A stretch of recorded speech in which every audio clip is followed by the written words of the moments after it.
When the mind needs to know something, it will seek, it will search, it will call in its past. It will involve its research quality, its intellect, its brain. It will form some sort of link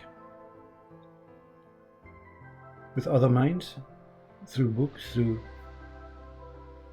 communication, through Google. It will find the answer that it searches for, the answer that it needs, it requires, for whatever purpose, be it good or bad. Mind has this sequence of stages. We're very, very smart, you know. Very smart. Teacher tells you at school you're smart. Teacher tells you you're smarter than that one.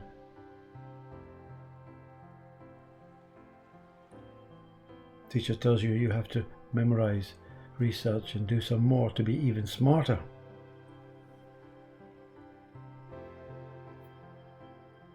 So each one of us go through life as this smarty pants. The one that wears pants with the writing on the bum, I am smart. Look at me. So the mind has done its job. Has done what the human process has set out to do, to keep one of us looking, seeking, searching for some sort of possibility of becoming something or simply fitting in. You don't fit in if you're not smart. No, you. In our group, you have to be of this quality. So then we define levels of smartness, you know, college, university, doctorates, PhDs, and then you get a smart job, a really smart job in our group. In their group, that pacifying mind comes in. Yes, they're worthy, but it's not a smartness that we respect in our group. We respect them for being part of our society and doing that less smart things. So we have an idea that we can divide and see each other as differing qualities. And that really replicates each one's body. Each one is unique. No one looks like me. The mind of humor says that comes in, you see, thankfully. Not a pretty boy, but that's not smart to say that, you see. That's not smart. That's blaming the body for not looking similar to what we deem as beautiful. So we have levels of beauty. We live in a escalator where we have to walk up the steps because the escalator is always broken. If we stand on the bottom, it appears to be moving up, but it's not moving. It's not moving for me. Two friends, both try to be as smart as each other. One ends up PhD, one ends up didn't even qualify for college. Both with the same intent, same effort, same brain, same functioning body. So what is it that we have to define? See? This speaker has no answers. No answers. Don't know a damn thing. don't know what is happening in this brain, this ego. Is it now a form of dementia? You see, I used to say it was enlightenment because that's what some smart saint would say. Not me, the smart saint, the other smart saints that you look for confirmation, because we need confirmation. We can't go through life without someone saying you're smart or you're not smart. That approval man, sorry, that's sexist, that approval person.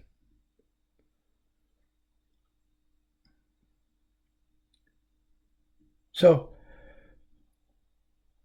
I'm not here, the speaker is not saying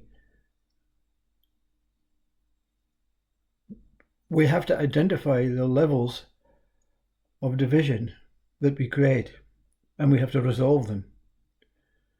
The speaker doesn't know what he's talking about, doesn't know if there's a resolution, doesn't know if the human process is the right process or the wrong process, doesn't even know who he is.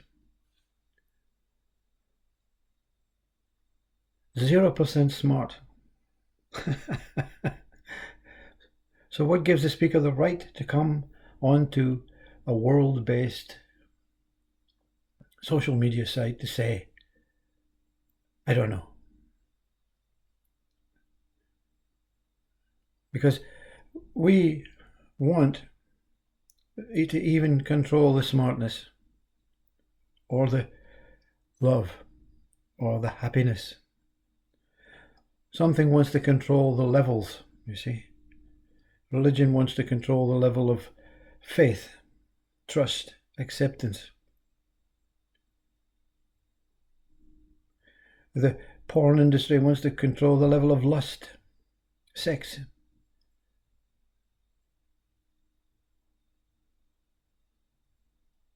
The mother wants to control the level of being a mother. And we don't like that, you see. We don't like that simple, motherly, instinctive things that have no levels. That's the nature of humanity, is to care equally for each other, as a mother or a father. So we don't divide. We don't say, I have 3 children and one is smarter than the other. But we do.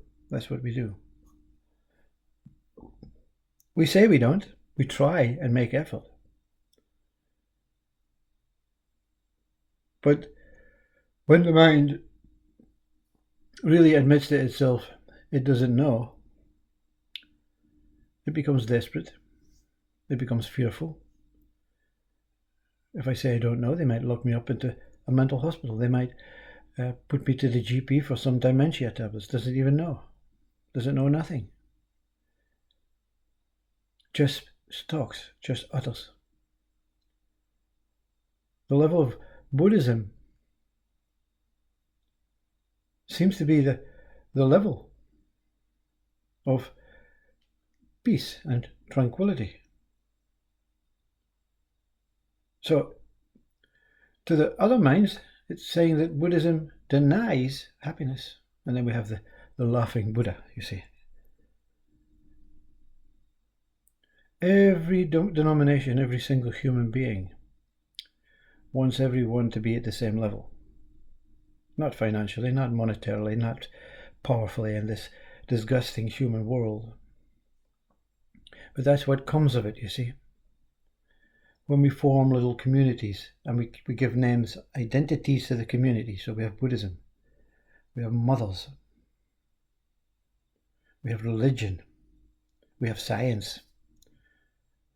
The scientists together are all trying to do the same thing as the religious and the mother trying to do the same thing, the mother and the Buddhists trying to resolve the same thing. But we have to divide and give them names and give them meaning and give them purpose. And when we say, with all of the same purpose, that community of minds that are in the negateful life say, no, how could the sex industry be the same as Buddhism. You see? We're not saying what they're promoting is the same. We're saying the promotion of what they believe can bring and unite a human species together. But really it's nonsense. That's why the ego was put in from some sort of conscious godly source. They're not going to manage it. So give them individuality. Give them selfishness. Give them the self, meaning one person. We have the community of Vedanta, Upanishads, who say self. We're all self. No. We couldn't manage that. We'll never manage that. We'll never manage to be equal. We'll never manage to be at peace. We'll never manage to be at one. This non-duality is just something that brings you together, brings you closer to your authentic, genuine self, brings your authentic self able to understand that it's now here as a form, as a human biological species form. And this merging creates some sort of beautiful, contented beingness. What you've been looking for, the child's been looking for its mother for years. In that adopted case, the mother had to let the child go, and the child's been looking for years, and the child eventually finds the mother, and there's that peace. It doesn't resolve the past, it doesn't resolve the future. It doesn't create a better relationship. It's just that sensation of the person and that human person and that soul confronting itself for once and merging, and that's non-duality. It's nothing to do with the world being one. So that's the experience. That's what I know. Something inside many years ago said, you're dysfunctional, you're depressed, you're anxious. How can you resolve this? And most they try and resolve it through attempts at taking their own body, or attempts of going on an island, living alone, hiding from the world, alcohol, drugs, mushrooms, all that affects. But you have to realize that the whole of you becomes dysfunctional. And when that moment arose, that desperate state of something has to happen, and something does happen, doesn't mean to say you're special, doesn't mean to say, it just means that you found something true about you, but you're not anything other than a simple human being, a simple form, a simple conscious experience. And you understand that the humans have, including myself, have really not fulfilled the task of unification. And you understand that they've given up on that. And you understand that there are some that don't give up on it. And you understand that there's some that don't really care about it. And you understand that there's some that care so much it becomes uncomfortable. And you realize that there's only you that can live the best life that you can. But something something within this eye says you're very close to the eye of the needle. You've climbed up from the point, that uncomfortable, jabbing, painful life, into this eye of the needle. And the eye of the needle is death, as we call it in our human state. So you're very close to this eye of the needle. So how are you going to spend your last moments, your last years, your last whatever time is? And you say, well, I have to be just kind. I have to respect myself and respect all other human beings. Not value or make them happy or bring them joy or cause suffering. Just be kind. Just smile and say hello. And that's the best you can do. So you can call your experience enlightenment, you can call your experience a brain resetting, you can call yourself an awakening, you can call it anything you like, but it brings you to the most simplest ways. There's nothing I can do in this world of fashion, objects, money, power to change it. There's nothing I can do to enhance it. But I can be present, aware. And the awareness and the presence don't bring wealth. It brings contentment. And you understand science, religion, biology, psychology,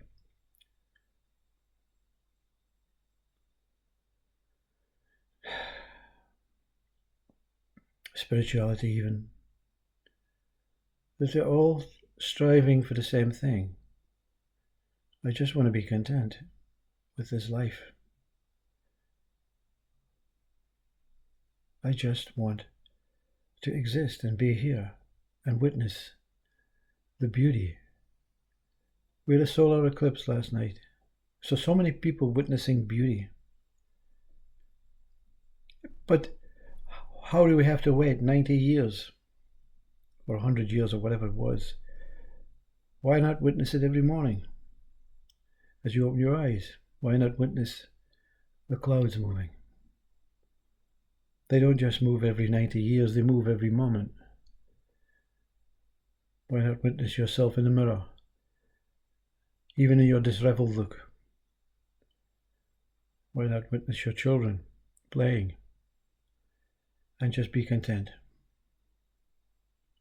Life is just passing. Don't let the contentment pass. Be in it fully. So that's the teacher. No teaching, nothing to say. Who wants to live in contentment? Says, listen, I want Sat Chit Ananda. I want overwhelming joy. I want out of my depression. Contentment is before all these things. It is silence, it is peace, it is tranquility, it is Buddhism. It is not the sex industry.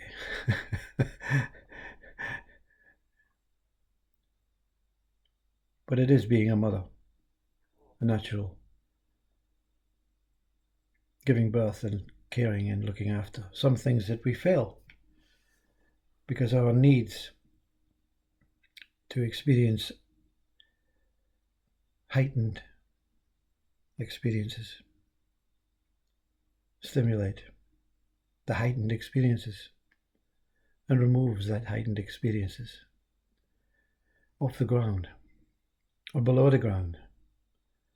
Because when we walk on the ground, when our feet touch the ground and our head is firmly contained within the body, and the gravity below us is firmly contained within the body, walking, as Thich Nhat Hanh says, is the most sensational contented way of living, and respect and gratitude towards that what give you life.